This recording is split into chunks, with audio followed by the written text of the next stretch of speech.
আসসালামু আলাইকুম প্রিয় দর্শক, আমি মোহাম্মদ শাহিন। আমার পাশে যে লোকটাকে দেখতেছেন ওনার নাম ইসমাইল হোসেন, জনপ্রিয় কন্টেন্ট ক্রিয়েটর।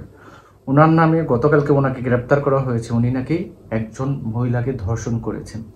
আচ্ছা, ওনাকে আমি পার্সোনালি যতটুকু জানি, যতটুকু চিনি, আমি ওনার বিষয়ে কিছু কথা বলতে চাই। ইসমাইল ভাই যখন আমাদের সাথে, আমি জিল্লুর ভাইয়ের মাধ্যমে ইসমাইল ভাইকে পাই, ওনার সাথে পরিচয় হয়। পরে আমি ময়মনসিংহ হালুয়াঘাটে যাই।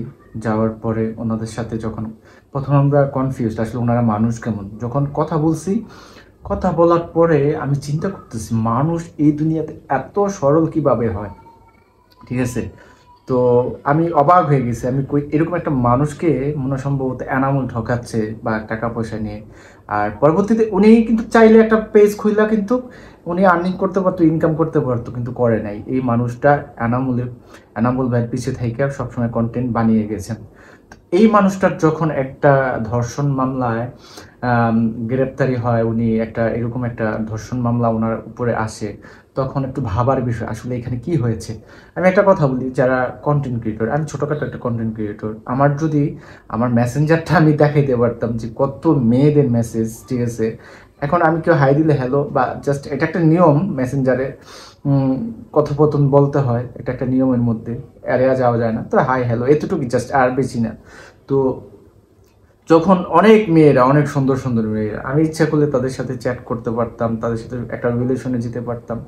তো সবাই কিন্তু একরকম না। আমি ইসমাইল ভাইয়ের বিষয়ে আমি বললাম, এরকম সরল মানুষ আমার চোখে আমি দেখি নাই। তো উনার কিন্তু আমি জানার যেটুকু জানি, ওনার আগে বউ আছে, দুইটা সন্তান আছে। তো ওনার মতন মানুষ যখন একটা ধর্ষণ মামলায় গ্রেপ্তার হয়, তখন কিন্তু বিষয়টা ভাবার বিষয়। তো যারা কন্টেন্ট ক্রিয়েটর জনপ্রিয়, আপনারা একটু খেয়াল করে দেখবেন, তারা যখন অনেক টাকার মালিক হয়ে যায়, ভালো একটা অবস্থানে চলে যায়, ঠিক আছে, তখন কি হয়, তাদের পিছনে ভাই অনেক মানুষ লেগে যায়। অনেক এই যে মেয়েদের যে বিষয়, একটা পপুলার মানুষ, তাকে যদি বিয়ে করি বা তার জীবন সঙ্গী হওয়া যায়, মানুষের কিন্তু আবেগ অনুভূতি, কারণ সে একজন পপুলার কন্টেন্ট ক্রিয়েটর। তখন বিষয়টা হয় কি, হ্যাঁ, তখন বিষয়টা হয় কি, এই জিনিসটা, একটা মানুষ, সবাই তো আর একরকম না, আবেগে জড়ায়া যায়, পিছলা খায়, বুঝছেন, সোজা হিসাব। পরে একটা রিলেশনে জড়ায়া যায়। তো ইসমাইল ভাই যেটুকু জানছি, এই মহিলাকে সে বিয়ে করছে 2 বছর হয়, উনি স্বীকারোক্তি দিচ্ছেন।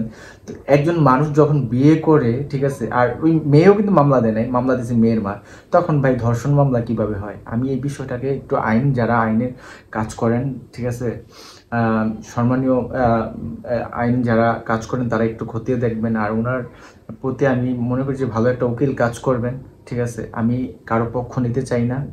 উনি যদি করে থাকেন এমন কিছু, বা মুখোশের আড়ালে ওনার বিচার হোক। বাট আমি ওনাকে কাছ থেকে যতটুকু দেখছি, ওনার মতো মানুষ হয় না। আমি আবারও বলি, আমি বারবার বলছি, এমন মানুষ, সরল মানুষ পৃথিবীতে হয়। তাদের দুই ভাইয়ের বা জিলদুর ভাই, আরও যারা যারা আছেন, তাদের প্রশংসা আমি রাত ভরে করতে পারবো। ভাই আমার সাথে তো ভালো করছে, আমি ভালো দেখছি এরকম সরলতা মানুষ।